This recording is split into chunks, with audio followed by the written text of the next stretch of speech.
RDC TV. O Rio Grande se conecta aqui.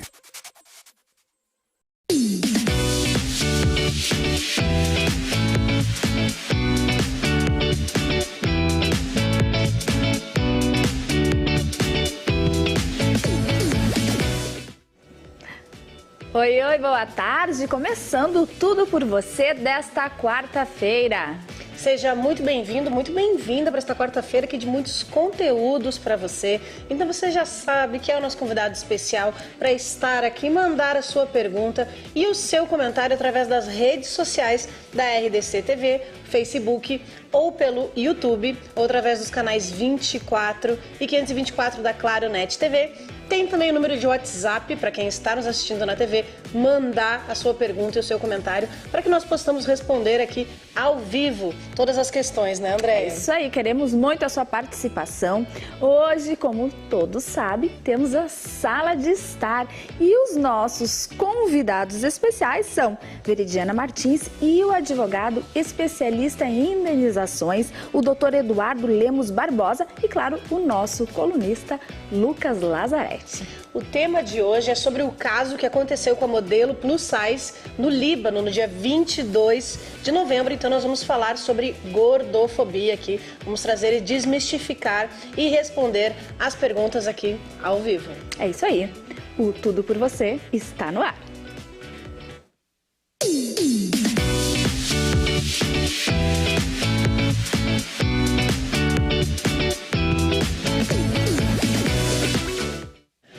Muito bom, começando mais um Sala de Estar. Que prazer recebê-lo, doutor Eduardo, Veridiana, Lucas, muito bem-vindos. Sejam todos muito, muito bem-vindos, né? E pra gente começar aqui, né, a gente tem um assunto muito importante sobre gordofobia, né, que é mais de 56%, né, mais de 57% da população brasileira está acima do peso, né? E o termo gordofobia ainda não está na legislação brasileira, por isso que é tão importante a gente trazer esse assunto em pauta, né? É verdade. Os dados que você trouxe aí representam, né, toda uma população imensa de brasileiros que infelizmente estão aí enquadrados como, digamos assim, obesos. Na verdade, o preconceito da gordofobia, ele vem, por incrível que pareça, numa sociedade que se diz tão moderna, né? 2022 ou quase 2023, ainda ocorre episódios aí terríveis contra essas pessoas, né? E não só nesse caso aí que depois a gente vai falar, como em outros tantos aí que a gente sabe. Porém, muitas vítimas têm até vergonha de processar. Preferem um anonimato, sofrer no anonimato, como eu digo, né? Infelizmente, sendo vítimas aí do preconceito, mas com vergonha de processar e buscar uma justiça. Doutor, e o Brasil tem muito a avançar aí nessa área em vários sentidos. Não só pela questão cultural mesmo que a gente fala, né? Um padrão excessivo em relação a padrões de beleza. E há também essa questão judicial aí que não abre os olhos muito para essas questões ainda, doutor.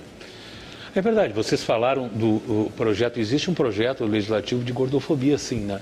Está em andamento, meio incubado ainda, como se diz, mas está em andamento. Existe aí, um deputado federal de São Paulo, essa ideia, entende? Está lá em gestação ainda, espero que em 2023, quem sabe até esse caso da Juliana acabe dando impulsionamento nesse sentido, né? Porque, como você falou, aí são quase 57% da população do Brasil e esses fatos se repetem, mesmo com campanha. Você vai num cinema agora, você antes do filme até tem uma campanha ali, né, de uma ONG ali denunciando aí essas pessoas que atacam aí as pessoas obesas, né? Então, realmente, a justiça parece que às vezes é um pouco cega a isso, mas a gente tem esperança e eu acho que esse caso da Juliana começa a mudar esse entendimento. Interessante, né? Hoje eu vi uma notícia, né, além desta que o doutor falou, de uma Big Brother, que postou, né, na internet o Fit, que era o marido dela, e ela a Fete. Só que sendo que ela é magra, né? Bem magra. E isso era uma das coisas que eles falaram. Uma pessoa magra, se falando que é gorda, o pessoal começou a twittar, começou a postar, etc. Então não pegou bem, né? E essa questão de gordofobia, eu lembro quando eu era adolescente, eu era bem gordinho. E desse caso que tu trouxe, Lucas, nós temos um exemplo. Nós temos a imagem, né, dessa modelo, a Eslovênia Marx, né, que está recebendo várias críticas. Ela é ex-BBB, né? por estar falando, né, sobre ser gorda, né? Isso, É exatamente e magra. o caso ali, a FET ou FIT, né?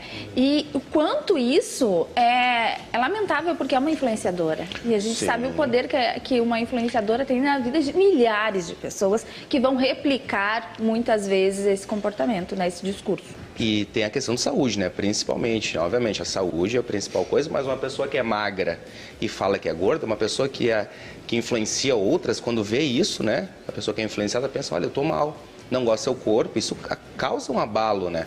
Um abalo na saúde mental. Estava falando antes que eu era meio gordinho na adolescência e eu sei como é que as pessoas sofrem, as pessoas às vezes sofrem caladas, né? A pessoa recebe um não elogio, né? Ah, o gordinho ali, isso não é bom.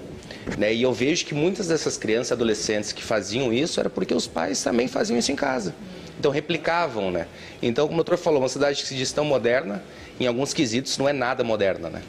É isso que falou, Lucas, agora de ser em casa. Eu não me recordo onde que eu estava lendo sobre a matéria, acho que foi na própria notícia que saiu desse caso do doutor, que o primeiro ponto de contato com a gordofobia que se tem é dentro de casa. Então, a gente percebe, não é na rua, é quando criança, é dentro do lar, com as pessoas com quem nós convivemos. E a gente percebe muito essa falta de respeito com quem é mais próximo.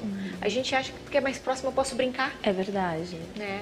Mas o quanto essas brincadeiras aí vão ofendendo. Daí, se eu posso brincar com quem é mais próximo, eu vou criando esse hábito e eu não vou percebendo o quanto eu estou fazendo isso. E daí fica eu sempre faço o questionamento. Eu acredito que tem pessoas que fazem, elas não fazem com a intenção de magoar alguém, mas tem pessoas que são más. A gente precisa entender que tem pessoas que têm maldade nas suas intenções.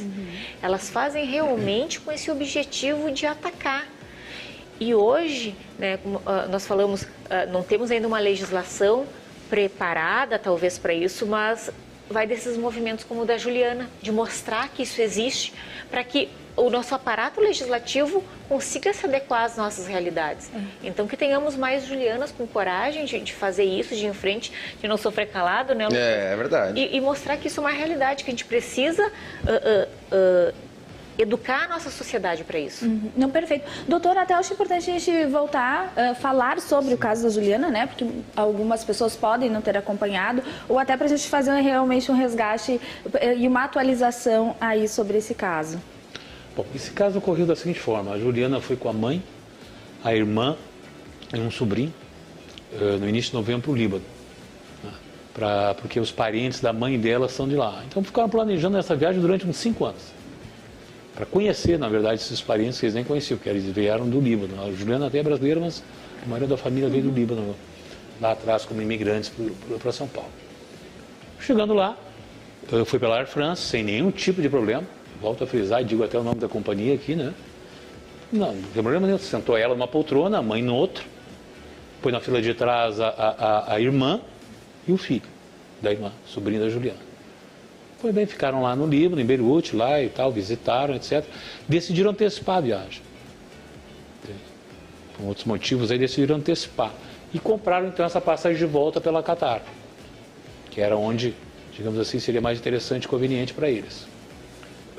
Quando chegaram no check-in, do dia 22 de novembro, o último aí, já ficaram olhando, elas perceberam já um movimento assim, de olhares para ela, assim, fora do normal, dos funcionários. No aeroporto, né? No aeroporto, no check-in do balcão da Qatar. Um olhar que a gente também, né, percebe, assim, um direcionamento estranho. Quando chegaram a vez deles, pediram teste de Covid. Uma coisa que não estava prevista ali, né? E exigiram da criança, principalmente do sobrinho, que era o menor de idade. Um fato já bem curioso, né? E aí, ainda assim, os outros da fila, né, os passageiros, indicaram um local ali, por sorte, perto do aeroporto. E aí a avó, mãe da Juliana, levou o neto, né, o menino, para fazer o teste de Covid. Coisa que já deixou eles um pouco, sim, um pouco assim, estranhando aquele movimento. Desconfiado. Não havia essa exigência. Chegando, mas ainda assim voltaram a tempo e tal, deu negativo, etc. E voltaram para a fila, né, do embarque. Quando chegou a vez, ela disse, não, aí disse para a Juliana, não, você não vai embarcar. Isso aqui é minha passagem, né, o meu bilhete, aliás. Não, você não vai embarcar, você é muito gorda. como eu não vou embarcar? Eu comprei uma poltrona, minha mãe vai do meu lado, né? Não, a sua mãe pode embarcar, e os outros da sua família, você não vai de jeito nenhum. Mas dessa forma. Dessa forma, mais ou menos com essas palavras. Humilhando mesmo. Humilhando. Você não vê que você é gorda? Você não vê que você está com excesso de peso? Você entende? Na frente de pessoas, né? De outros funcionários, de outros passageiros, que inclusive, né? Estão aí para confirmar isso tudo, né? E assim foi o dilema dela e o drama dela. Sendo humilhada na frente de terceiros. Não que se fosse no segredo poderia, também é óbvio que não, mas é evidente que, né, você sendo humilhado e sofrendo bullying na frente de 10, 15, 20 pessoas, é um trauma maior ainda, né? E até que foi e chegaram inclusive a mãe dela gestionando e ligações, ela até retrata ali, né? Nas mídias nós sociais. temos o vídeo. Tem vários ali que você... E por último um funcionário chegou até a peitar ela, a mãe e a Juliana, pressionar contra a parede, certo? No sentido de que ela não embarca, mas que a mãe embarcasse, que ela depois se virasse, entende? De uma maneira, ou comprasse um... Ela disse, não, quem sabe você compra um assento, isso depois de umas 2 horas, compra um assento na primeira classe. Aí foram ver no aplicativo, aí um da fila veio ajudá-la. Não, vamos ver, mas o assento na primeira classe é $3.000. Não tem $3.000, entende? Então, mas um outro assento, até quem sabe, um outro assento não tem mais assento. Um outro assento, quem sabe, então eu ocupo 2. Sim, não fizeram questão. Foi negado também. E assim foi a vida dela, até que ela perdeu o voo. Né? A mãe ficou solidária a ela, mas a irmã e o sobrinho retornaram, né? Que também tinham seus compromissos, também muito ia adiantar também, perder todas as passagens. E elas ficaram as duas, chamaram Beirute, nada contra, né? Mas também não é um lugar tão mais calmo assim, eles tinham algum perigo assim e tal, e foram para um hotel com Uber, dormiram, pode dizer, né? Entraram no quarto, não conseguiram nem dormir, a ansiedade aí se abateu, né? Um drama de uma pessoa sendo acusada, agredida psicologicamente, vai para a cama dormir, não vai, né? Aí tentaram gestionar, os parentes dela foram no aeroporto de Guarulhos, no escritório da Qatar, ver se eles conseguiriam, de alguma maneira, no Brasil, agilizar. Os próprios funcionários da Qatar no Brasil estranharam esse comportamento, não identificaram nenhuma exigência de outra poltrona, ou mesmo só de primeira classe. Não havia histórico dessa empresa. Não havia histórico dessa situação, nenhuma exigência legal nesse sentido. Vamos assistir, que daí a gente consegue que o público entenda como que ela estava se sentindo, né? Eu estou aqui, estou deixando esse vídeo gravado. Hoje é dia 22 de novembro de 2022. Eu estou aqui na Qatar, estou comprada para ir para Doha e de Doha voltar para o Brasil. E simplesmente a aeromoça da Qatar disse que eu não posso embarcar porque eu sou muito gorda e eu não tenho direito a essa passagem. Eu paguei $1.000 na minha passagem, R$6.000 na minha passagem. Estou eu, a minha mãe, minha irmã e meu sobrinho. Nós pagamos $4.000 por essas passagens e agora ela simplesmente se nega a me dar as passagens e a me deixar embarcar no voo para Doha e de lá para São Paulo, porque eu sou gorda. Porque eu sou gorda e não posso embarcar. Agora, o que eu vou fazer? Eles estão negando o direito. E esses e muitos outros vídeos que ela postou ali, né? Muito emocionada, muito chateada, né? Com tudo que estava acontecendo. Relatou, né? Dia após dia, né? Então... ela sofreu um bullying ali dessas pessoas, né? E ali durou horas, né? Essa situação toda, esse drama, né?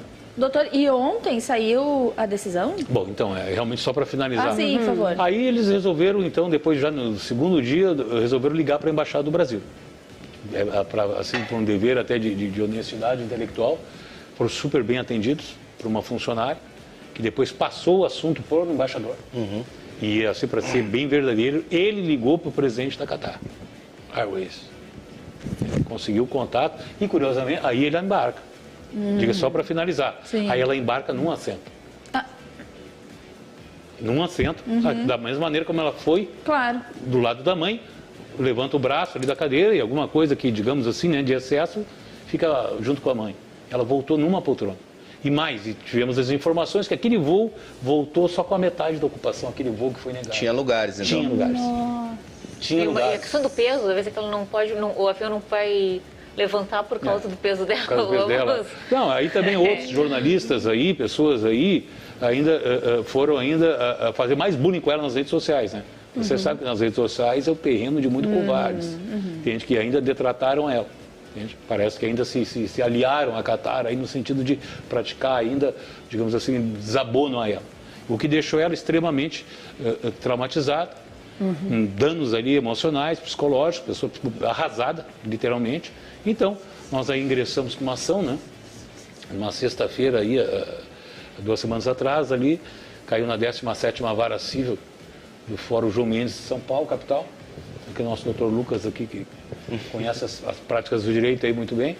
E aí a doutora Renata deu um despacho concedendo o tratamento psicológico, é o mínimo, né? Para uma pessoa que sofre isso, alguma coisa ela tem que fazer, uma terapia, alguma coisa. Ela não vai como se reinventar sozinha, ou superar esse trauma que ela sofreu, porque isso aí teve realmente uma repercussão mundial, de uma maneira sozinha. Então, nós orçamos um tratamento psicológico para ela, com valores, estudos, e aí a juíza, a doutora Renata, concedeu esses valores aí durante o tratamento por 1 ano. Então, digamos assim, parte da indenização, que é o tratamento, até porque o resto só depois do processo prosseguir com sentença, etc. Esse foi concedido, que no caso foi esse tratamento psicológico para ela.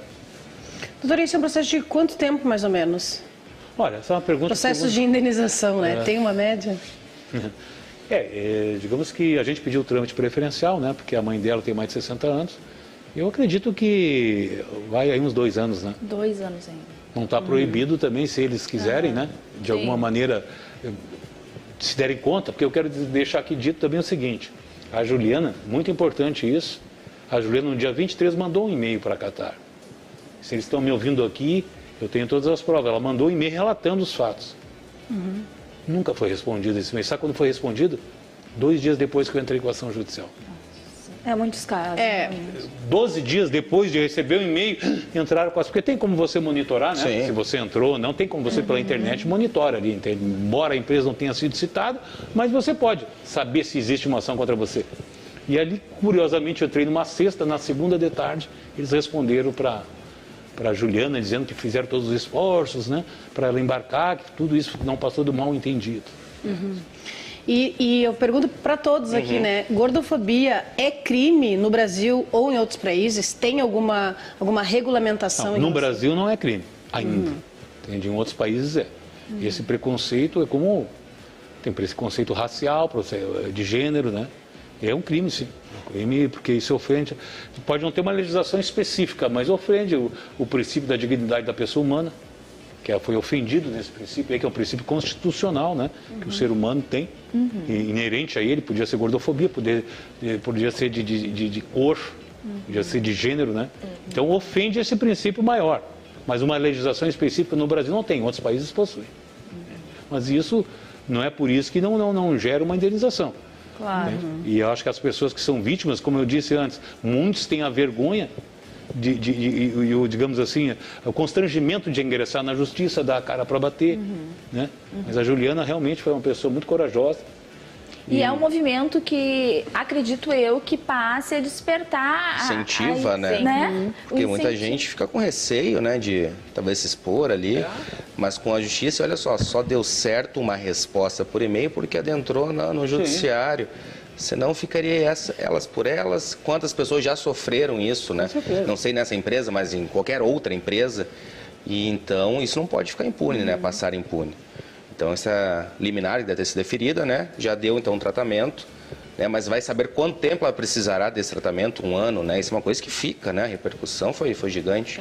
Mas o fato de não ter uma legislação específica não significa que as pessoas não sofram. Ou que elas não tenham o direito de buscar alguma indenização, e também não dá o direito de ninguém de fazer. Exato. O fato disso não ser criminalizado, porque não é criminalizado, eu posso ofender as pessoas, eu posso exercer essa maldade com as pessoas. Isso que mais me incomoda, sabe, doutor? É saber que o ser humano, pessoas como nós, tem essa índole má, que muitas vezes é isso, a ideia realmente de machucar o outro. O que leva alguém a fazer isso? Isso é que eu digo, nessas situações assim, mais me perturba. Porque parece... As pessoas terem essa intenção de magoar o outro. Porque justificativa não tinha, né? Se tinha espaço no avião não tinha, voltou depois da mesma poltrona, né? Numa poltrona só. Qual que era a justificativa, né? Era algo... Não tem explicação, né? Não. Infelizmente ficou comprovado. E claro, a doutora Renata, a juíza ali, deu a liminar, mas efetivamente ficou comprovado ali que ela poderia ter embarcado sim. Com um pouquinho de boa vontade, com um pouquinho de bom senso, né? De bom senso, ela poderia ter voltado e tudo isso poderia ter sido evitado. E nem quando eles tiveram a oportunidade de sanear esse problema, no dia seguinte ou de alguma maneira, não fizeram. Só fizeram em razão da intervenção do embaixador do Brasil no Líbano. E a gente pensa, a gente pode ir. Que a gente pensa em quantas coisas veladas, imagina, não acontecem, quantas pessoas que talvez não consigam empregos ou que sofram tanto, e no momento que a gente não abre para uma discussão, que não vem à tona isso, é como se a gente de alguma forma se ficasse cúmplice disso tudo, né? Porque a gente não está fazendo aí um movimento também de conscientização. Parece um mundo falso, né? Exato. Um mundo falso, todos têm os mesmos direitos. Né? Não é verdade. As pessoas são discriminadas, o negro é discriminado, a mulher é discriminada, o gay é discriminado e as pessoas obesas são discriminadas também. Essa que é a realidade. É verdade. E nesse sentido, as redes sociais têm um papel fundamental.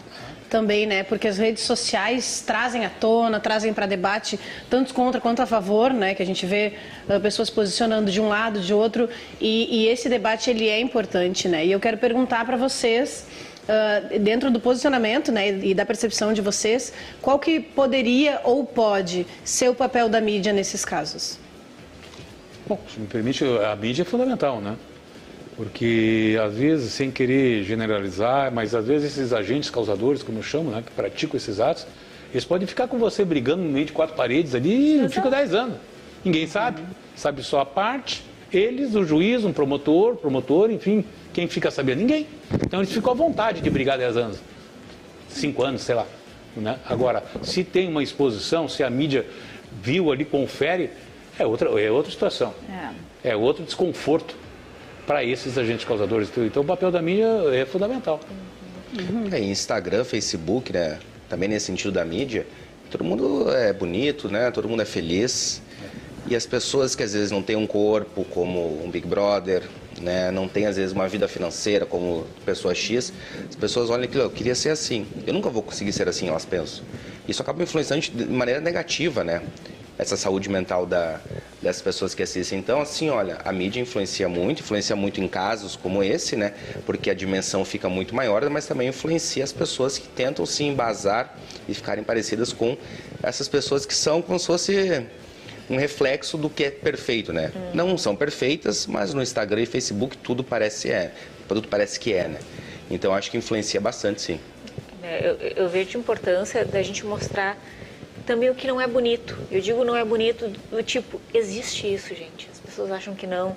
Ainda existe preconceitos de várias formas. Eu falo muito sobre que muitas dessas atitudes é falta de empatia. A gente não perceber como será que aquela pessoa se sente. Será que é fácil para ela viver todos os dias tendo dificuldade de passar na catraca de um ônibus, tendo que pensar 2 vezes onde ela vai escolher, o local que ela vai escolher para sentar num restaurante? Se a gente parar e pensar, não apenas naquele momento, em todas essas situações. E muitas vezes nós não pensamos porque nós não convivemos com pessoas assim. Então fica um pouco difícil da gente imaginar. E eu vejo que a mídia tem esse papel dela nos mostrar talvez realidades com as quais eu não convivo, realidades com as quais o Lucas não convive, para a gente saber que isso existe. E quando a gente começa a conhecer, que a gente pode começar a ter empatia quando as pessoas chegam, porque a gente passa a ter dimensão de uma realidade que não é nossa. Então a mídia, eu vejo muito isso. Acho que o grande papel de todas as formas de mídia é mostrar essa realidade para o mundo. Não, e como se o peso fosse determinante para a qualidade de uma pessoa? Para o que é determinante? O que afeta o outro? Como que a gente pode se afetar com o quanto um pesa, se um é magro, se o outro...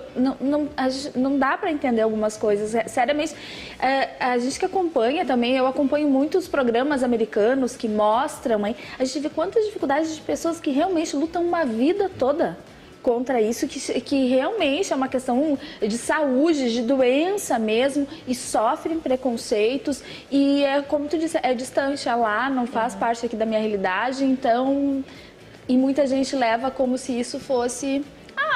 a pessoa tá assim porque quer. Né? A pessoa tá comendo, para de comer. Não é assim que funciona, né?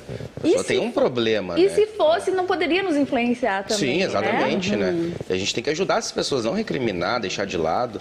Olha, questão de saúde, se a pessoa não consegue se alimentar bem, tem algum motivo, né? Para de comer. Ou quando a pessoa tem depressão, algum tipo de problema. Tu tem que ficar feliz, sai da cama. Não é assim que funciona. As coisas não são desse jeito. Estava pensando agora como é que funciona assim nos lugares, né? Acho que existem leis, por exemplo, no cinema precisa, né, de uma cadeira especial. Como é que funciona assim? Não sei dizer. Em alguns determinados lugares, um restaurante.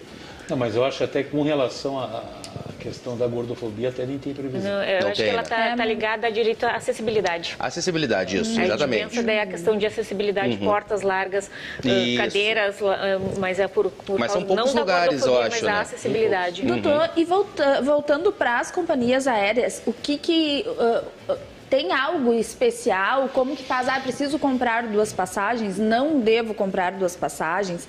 Né? Porque pode ser que muitas pessoas estejam se perguntando isso. Sim. O que é determinante aí? É bem oportuno.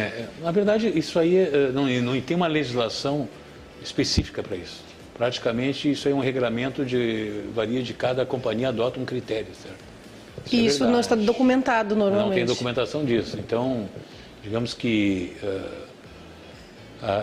por o fato de não estar documentado também não dá margem para um funcionário decidir se a pessoa embarca ou não, certo? Claro. Agora, o que se pode dizer é que talvez pudesse, digamos assim, questionar se a pessoa tem um peso, assim, digamos assim, considerado obeso, se ela teria que comprar ou não 2 poltronas, entende? Mas não existe uma previsão legal, isso varia de companhia a companhia. Tanto é que a Juliana não foi só essa viagem que ela fez, já fez outras. Por diversas outras companhias, inclusive, né? E nunca tinha tido esse problema. E ela foi até o Líbano sem problema depois. Ela foi até o Líbano para uma companhia Air France, uma companhia tradicional e que voa aí mundo afora. Sim. E ela chegou, fez o check-in lá na França, em Guarulhos, e embarcou. Ninguém questionou ela, nem perguntaram a ela. De alguma maneira teria algum óbice. Entende? Então, eu digo que a pessoa pode consultar, até pode perguntar, entende? Mas não é pelo fato de vir uma situação nova que ela vai ficar proibida de embarcar também, né? Com certeza.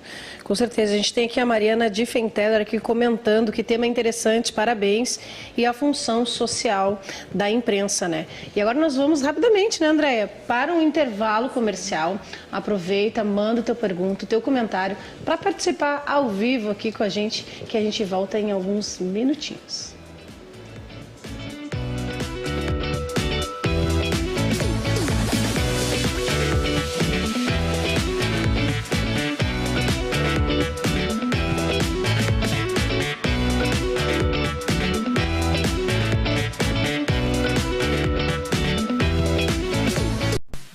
Na Claro, você faz seu verão de celular novo. E não é só um, não. Compre um smartphone 5G em 24 vezes sem juros e leve outro. Faça seu verão com a sua galera. Tá longe? Aproxima! Tem Passaporte Américas. Faça seu verão com muito giga para curtir suas séries, seus filmes. Vem de maratona, sem limite. Se joga, joga de ladinho, joga deitadinho. Vem pra Claro e faz o seu verão. Uma pele estética avançada. Seja seu próprio padrão de beleza. Henrique Amaral traz para você uma experiência única com o programa Henrique Amaral com você. Um mergulho em uma nova dimensão para compreender e expandir melhor seu corpo e mente. Se você está sem dinheiro e sem essa riqueza, o problema não é do universo. O problema é da sua ligação com ele. É toda quarta-feira, às 8 da noite, na RTC TV.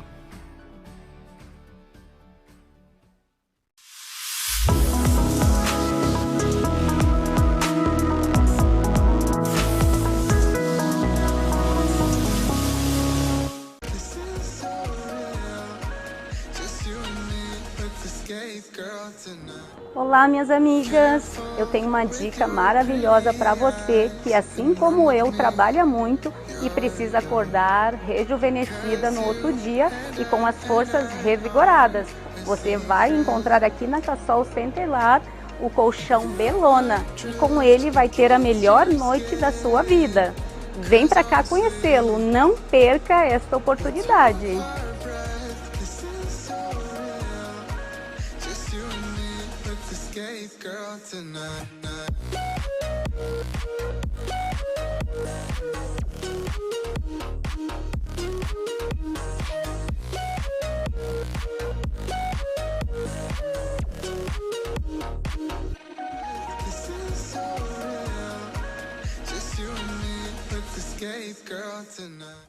Coronavírus. O que você precisa saber e fazer?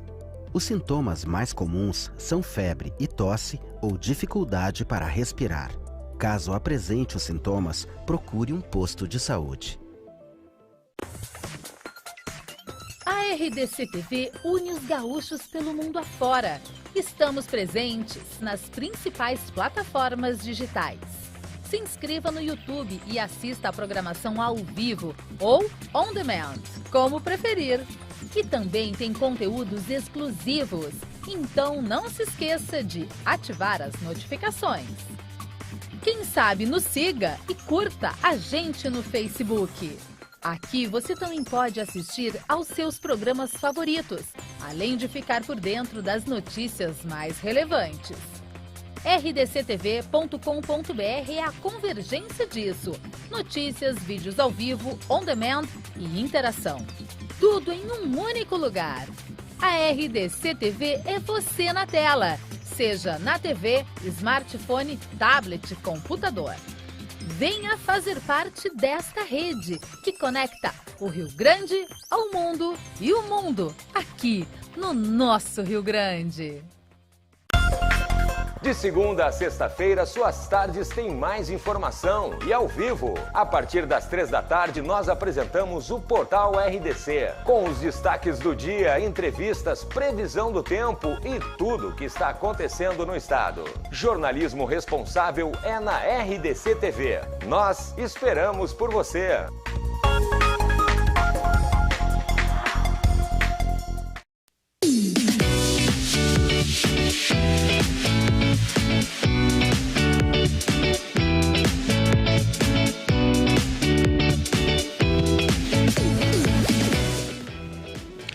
Estamos de volta com o nosso Sala de Estar, hoje com o nosso convidado especial aqui, Dr. Eduardo Lemos Barbosa, que é especialista em indenizações. Estamos falando sobre gordofobia. Vamos até, doutor, falar sobre indenizações, que eu acho que é importante, achamos aqui enquanto grupo, mas gostaria de saber a questão dos Estados Unidos especificamente em relação à gordofobia e essas indenizações, o que diferem do Brasil em relação a esse assunto. Bom, bem colocado. Nos Estados Unidos, realmente, vários aspectos, mas no aspecto jurídico ele é, sem dúvida nenhuma, um ordenamento jurídico bem mais efetivo. Claro que lá é common law, aqui é civil law. Qual é a diferença? Que lá se baseia o direito em jurisprudência, em casos semelhantes. Aqui é mais em codificação, doutrina. Então, lá os processos andam rápido. Aqui, todo mundo sabe a demora que é. Como eu estava... mas qual é a grande diferença? Lá os valores são altos. Lá as pessoas têm medo de fazer isso aí que fizeram com a Juliana, pensaria 15 vezes. E 2 dias depois, certamente, já alguém da empresa do Qatar já estaria procurando. Eu mexi com a Juliana, se fosse americana... Seria outra situação. Seria outra situação. Mas por que isso tudo? Além de... Tem um pouco da cultura isso aí, né? No Brasil, infelizmente, os valores são muito baixos de indenização, de modo geral. Os valores são baixos, a gente luta por isso, né? Vamos até um cargo na OAB e que lutamos por esse pleito aí de aumentar esses valores de indenização aí, porque eles são realmente muito baixos. E a gente sabe que muitos comportamentos no Brasil só mudam quando aperta o bolso, né? Isso aí não tem, quer goste, quer não goste, essa é a realidade. Onde dói no bolso, o agente causador, como eu chamo, ele pensa 2 vezes. Se for barato, nem dá bola. Nos Estados Unidos, o que acontece? Por que as indenizações, mesmo em relação à gordofobia, que é um preconceito, né? Independente, tem até uma legislação específica, dependendo do estado, lá tem. Mas igual é um preconceito. Claro. E aí, só que ali, quem julga não é um juiz, via de regra é um júri. Pessoas comuns da população, da sociedade. E ali as empresas têm medo de enfrentar aquilo. ir para um júri. Talvez as pessoas, como disse a colega, também se identifiquem com a vítima, né? Ou sejam mais sensíveis à dor das vítimas, né? E ali a indenização pode ser alta. Então lá, via de regra, logo no começo já vem um acordo, porque também vai para a mídia, e eles não querem que a empresa fique aí com uma imagem, né, prejudicada, então evitam o processo e fazem um acordo. Aqui não. Aqui as coisas nem sempre vão para a mídia, nem sempre tem as Julianas aí, né, que de alguma maneira denunciam, né? Então, e acaba, o sistema jurídico é lento, proporciona inúmeros recursos, excesso de recursos, e as coisas vão se indo. E você sabe que a indenização, quanto mais longe do fato, vai embora. É que nem o vento vai levando. Hoje em dia a Juliana está na pauta. Daqui a 6 meses, não sei se Sem o calor da emoção ali. Sem o calor da menção dos fatos, a coisa vai se perdendo. E é tudo que o outro lado quer. Que se perca no tempo, se esqueça da Juliana, e as coisas vão acontecendo e daqui a pouco está se repetindo novamente. Por isso que o valor alto é a única maneira de corrigir, que tem um caráter pedagógico mesmo. Doutor, e para casos que acontecem assim em outros países, é normalmente julgado pelo Brasil se a pessoa é brasileira? Nesse caso, por exemplo, sim, é uma boa pergunta. Esse caso aí é regido pelo Código do Consumidor, porque ela tem domicílio no Brasil. Então, eles podem até alegar que não é, porque aconteceu no Líbano, né? Ela é brasileira, a empresa é do Líbano, o fato é do Líbano, mas a empresa é do Catar e ela é brasileira. Sim, mas ela é a vítima. E a vítima, pelo Código do Consumidor, pode escolher o fórum em razão do seu domicílio. Ela mora em São Paulo, então a gente ajuizou em São Paulo, porque é um caso de previsão de Código do Consumidor. Então, dependendo do caso, pode sim ser julgado no Brasil. E ela poderia entrar por lá mesmo, pela justiça de lá? Até poderia, no Líbano, né?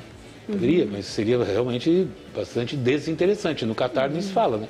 O Catar se viu aí na Copa do Mundo também, várias questões de preconceito, né? E lá é outra cultura aí, onde essas coisas talvez até sejam comuns, né? Então, no país aqui dela, de origem, está legalmente previsto que ela, como ela mora no Brasil, ela pode ingressar com essa ação, embora os fatos tenham acontecido fora. Interessante. Sobre essa questão da acessibilidade que nós falamos antes, agora no intervalo dei uma pesquisada, até a Mariana nos mandou um recado que me enviou. No Paraná, o STF declarou constitucional uma lei que daria esse espaço, né, tanto em ônibus como em cinemas, em outros lugares. Então lá, né, o STF declarou como constitucional. A gente está falando sobre indenização, sobre avião, né? Uma temática que eu acho bem importante a gente falar hoje, eu acho interessante, eu li o livro, ganhei no sorteio, é o livro do doutor, que é sobre o acidente aéreo da TAM, né? Então acho que o doutor pode falar um pouquinho, né, como é que foi, como é que funcionou, qual que foi o desfecho. Pois não, Lucas. O Lucas, nosso leitor, nos prestigiou. A história não contada do maior acidente aéreo da aviação brasileira. Quem quiser, tem aí as lojas aí. Eu falo, na verdade, é o seguinte, aquele voo 17/7/2007, já é um número cabalístico, né? Um número que seguido de setes aí. É verdade. E ele voou aqui de Porto Alegre para Congonhas. Na aterrissagem, o piloto perdeu o controle da aeronave e ela atravessou a Avenida 23 de Maio e bateu casualmente num prédio da TAM também. E morreram aí 199 pessoas. Você vê a particularidade desse caso, além da tragédia, óbvio, vários porto-alegrenses estavam aqui, né? Mas tinha um cidadão americano nesse voo que morava em Miami. E, por conta disso, um escritório americano teve aqui no Brasil para patrocinar essa ação lá nos Estados Unidos com a família desse americano, que era um gerente de um banco. Casualmente estava de passagem, ele estava até na Argentina, uma conexão.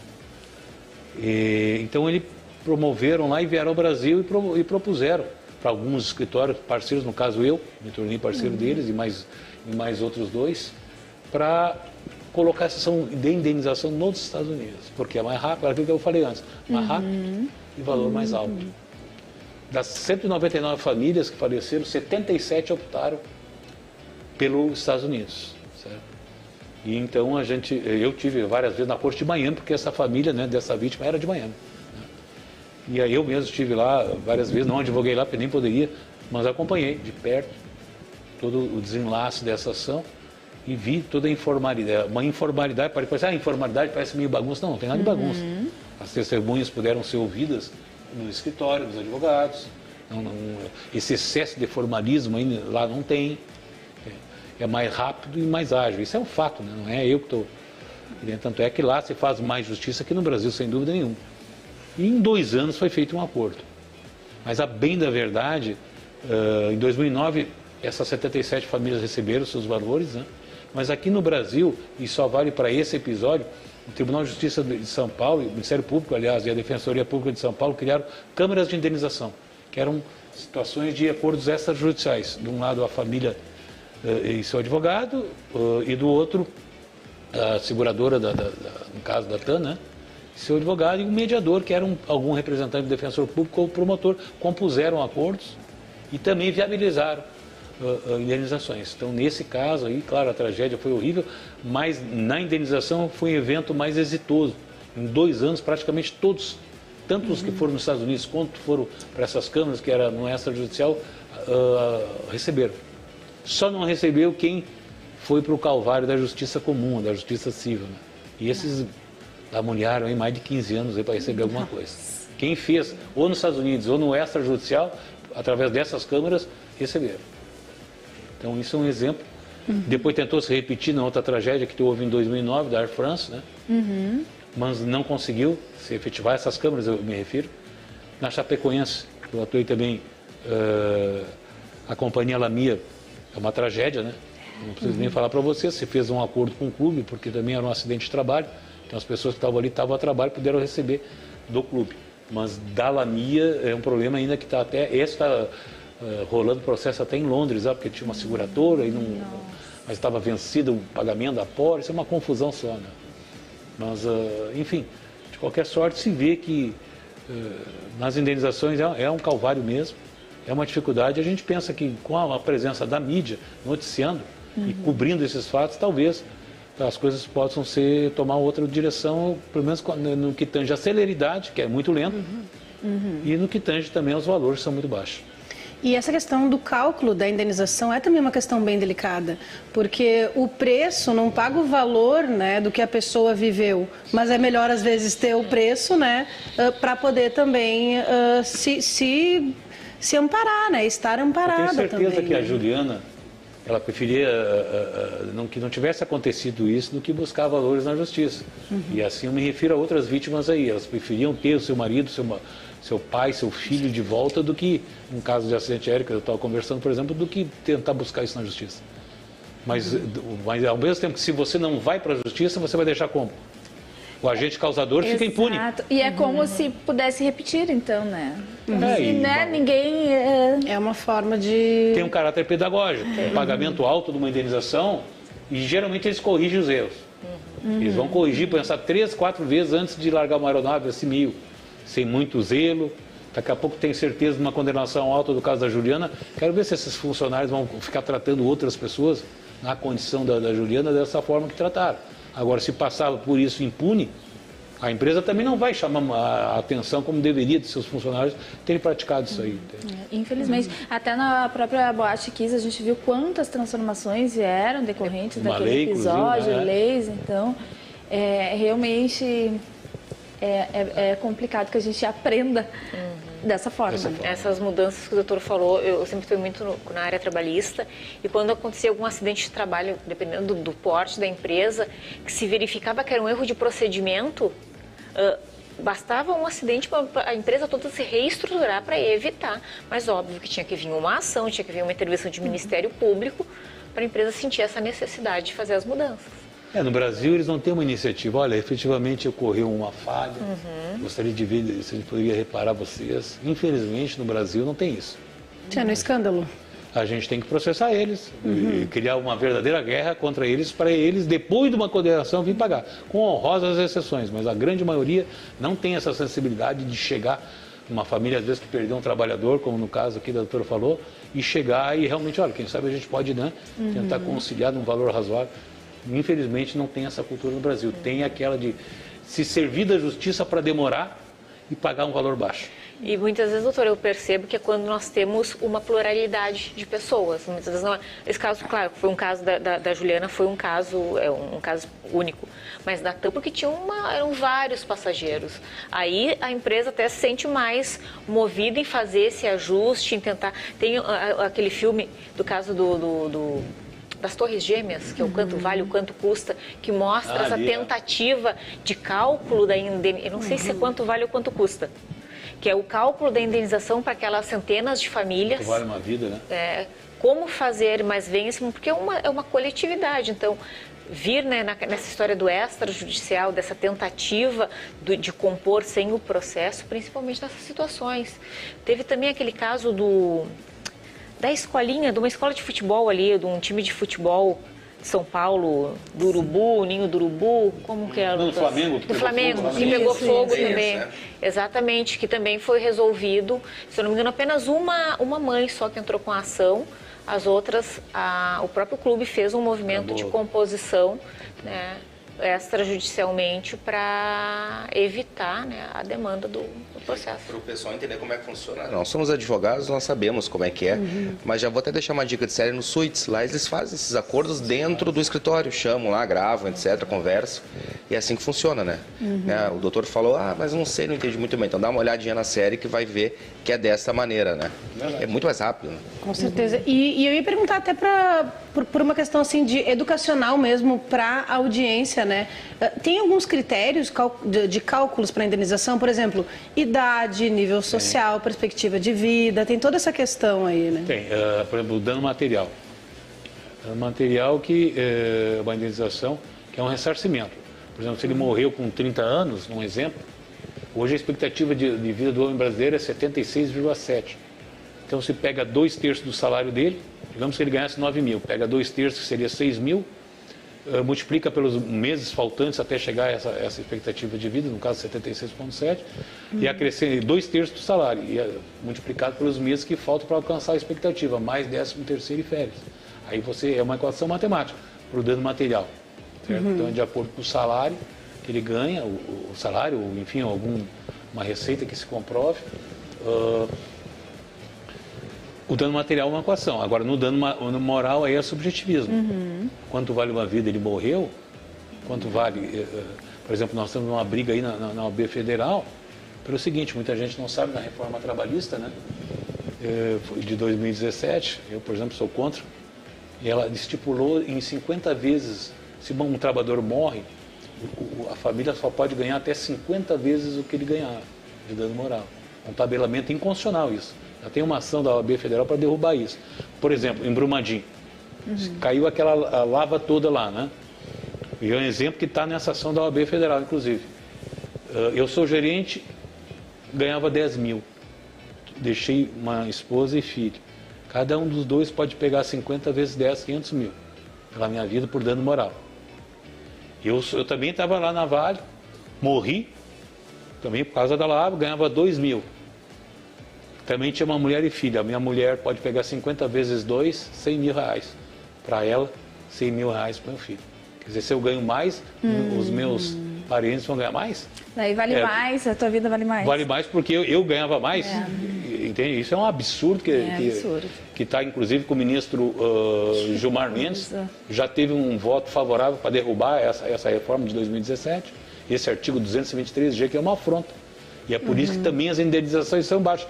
Por quê? Porque são limitadores que colocam, inibe, e já tem essa previsão. Embora que, na verdade, muitos juízes nem acolhem esse artigo, acham inconstitucional e acabam dando valores até maiores. Mas os outros acolhem esses artigos aí, na esfera trabalhista. Doutor, é uma curiosidade mesmo nesses casos dessas tragédias das companhias aéreas, aí, como o senhor citou, como que há a procura por isso, né? As famílias das vítimas, elas se reúnem, como que chegam até o senhor que já, né, acompanhou vários casos assim? Geralmente em tragédias onde tem assim, um número de famílias, tipo 8, 10 para cima, eles criam associações. Associações. Das famílias de vítimas. Assim foi a TAM, a Favitan, assim foi da Air France, assim foi da Chapecoense, eles acabam criando associações. E ali eles interagem, acabam... hoje em dia, pela internet, você tem informação de tudo. Né? Então, é muito difícil, uns 10 minutos de pesquisa, você sabe quem atua em indenização, entende? E aí você procura. Então, nessas tragédias, eles se acabam se juntando. Né? Não só para procurar advogados, mas até para dividir essa dor. Claro. E, de alguma maneira, achar algum ombro amigo que possa chorar e que possa... É uma rede de apoio mesmo, né? Sim, ali você, de alguma maneira, você... Natan, eu vi ali durante 2 anos, eles se reuniam num hotel em São Paulo, onde trocaram vários assuntos e eu acho que conseguiram até se reerguer, se reinventar, dividindo a dor, né, pela perda. Com certeza, nós já estamos aqui nos minutos finais, né?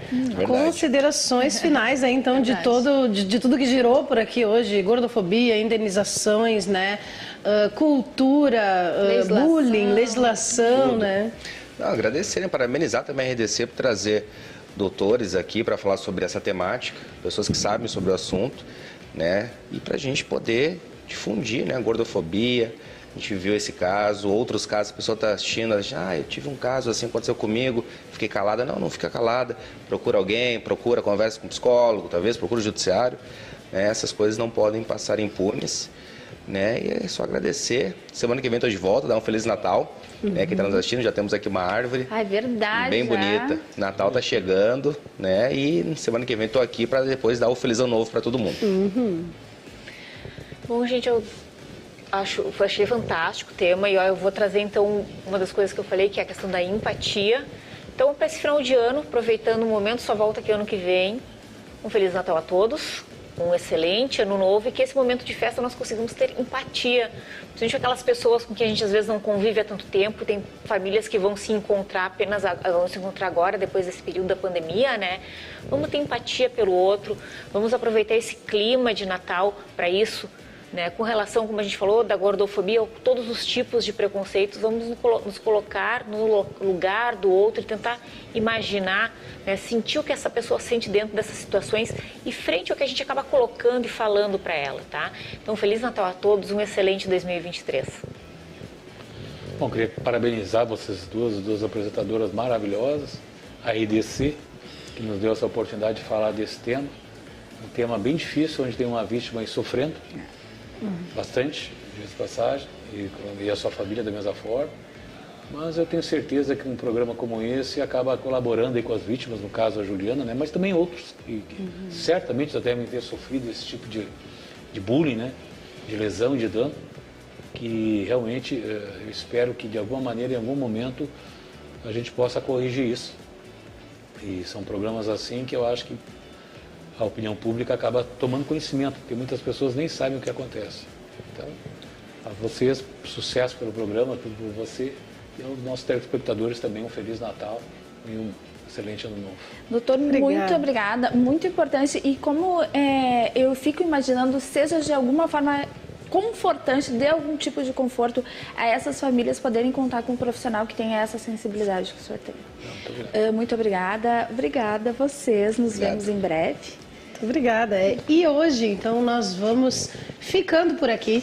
Quinta-feira é dia de estética e bem-estar aqui, a partir das 2 horas da tarde. Amanhã nós vamos falar sobre cirurgia plástica, camuflagem e bem-estar com atividade física, lazer, né, André? Exatamente. A relação da cirurgia plástica com a autoestima. Vamos receber a cirurgia plástica, a doutora Fernanda Sampaio. Então, convidamos você a participar do programa com a gente. É claro, esperamos amanhã. A partir das 2 horas da tarde, e aproveita para ficar por dentro de tudo que está acontecendo aqui também, através das nossas redes sociais, @tudoporvocê, _TV, @gtarantino e @Andréia de Vargas. Um beijo. E nos vemos amanhã. Um beijo, até lá.